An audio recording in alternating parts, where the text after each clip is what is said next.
What is up, internet world? It is me, us again, Serena Marvel. This time I'm here with a different type of video. This isn't a chronicalization of my transition or my journey. This is just my opinion on a topic. And I'm going to do relationships and romance. This is just my opinion. It's not aimed at any specific person, and it is not a diss on anybody. This is just me sharing my opinion on a topic that seems to be important to me. So, without any further ado, let's get started. I think the most important part to having a healthy relationship is accepting the fact that that person is not perfect. That's key number one, is never having that illusion that somebody will never hurt you, that somebody will never let you down. It's going to happen. The second part of that is oftentimes in life, who we think we love and who we think we are going to be with forever is often not that person in reality. For example, I was in a relationship where I thought the person I was with was the last person I was going to have to date. It's a funny report that that person is not the person I'm still with. That was a very short-lived relationship, and I'm happy because that person was not worth my time. And in relationships, I think we all have to find out if that person is worth your time. If that person is going to be there to back you up. That's important. Now, I know what you're thinking. I'm just a person on YouTube that makes crappy videos as far as picture quality goes, and I chronicle my life about how it's like transitioning and what it's like to discover yourself and be somebody new. But I also have some insights on other topics, like relationships. Now, this is a part of the show that I like to call For Instance. For instance, is where I make a completely fake scenario that is inspired by somewhat true events. And I see whether or not you would still be with that person, or how you would have reacted in that situation.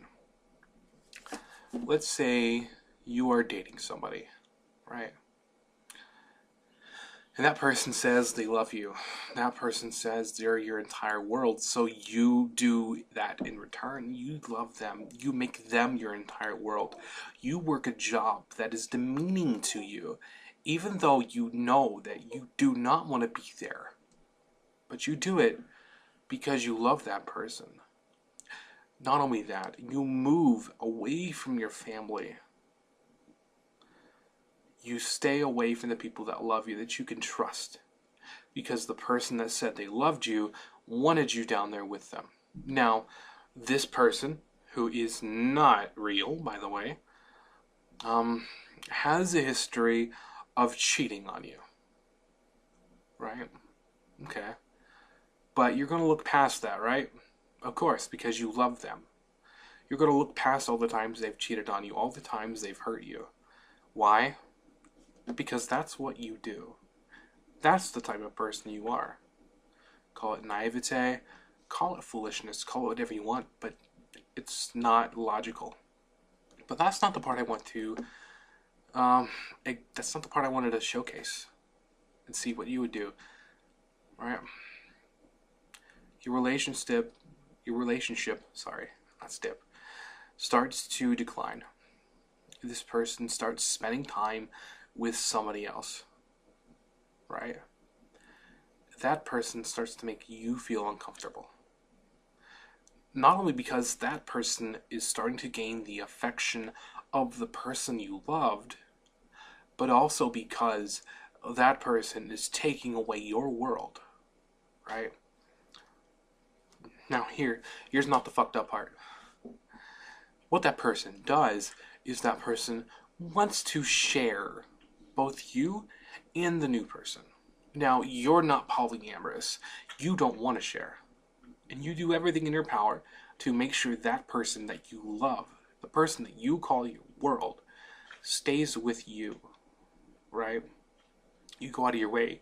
You go on dates. You show them what they mean to you. But the person tells you, then compete.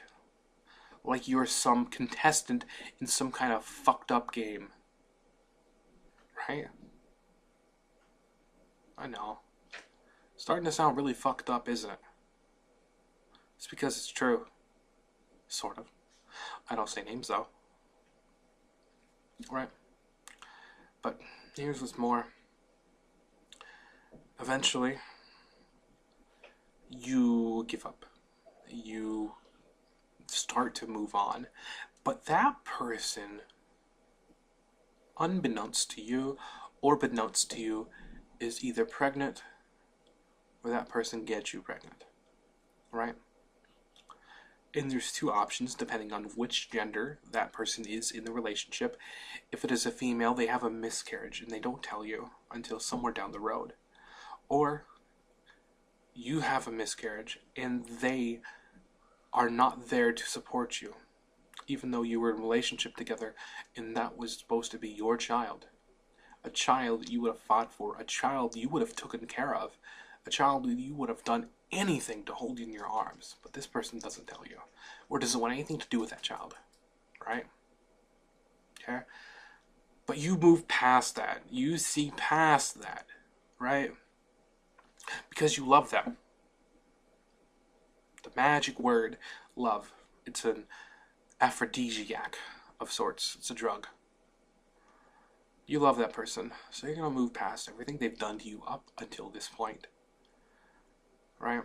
You're doing everything in your power to show that person that you love them. But that person starts talking about you and your friends behind your back. They won't admit to it. Not in front of you. They'll do everything in their power to deny it. Because that's the kind of people they are. They deny things. So you move past that. You brush it off. And then you start moving on. You find somebody else you're interested in. But that is the point that the person you said you loved, that you would do anything for, starts paying attention to you again.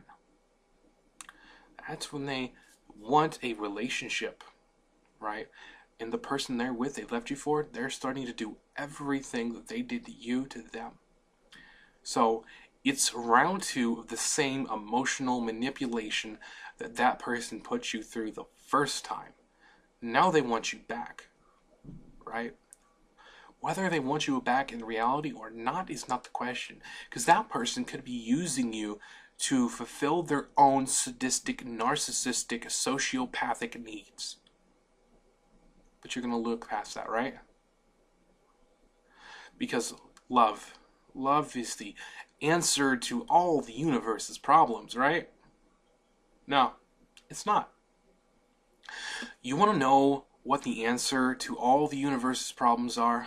You want to know how you can solve your own problems, how you can get over all of your demons?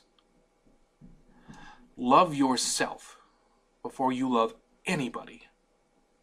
Do you want to know why? It's very simple.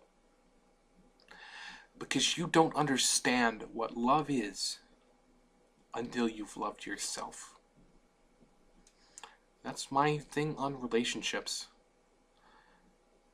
You could fall in love with the fakest damn person on the face of the planet and do everything in your power to stay with them and be so blind to the fact that they want nothing to do with you other than to twirl you like a yo-yo, to draw you back and forth and up and down, and to play you like a doll.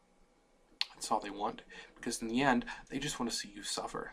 They want to be fulfilled. They want their needs fulfilled. But when it comes to your needs, they don't want to help you fulfill it. I implore you, if you're in that type of situation, take the first step to loving yourself and leave them. Put them in your rearview mirror and do not pay attention to anything that involves their life again, because it's only going to hurt a second time. As always, this is Serena Marvel. Pipebomb out.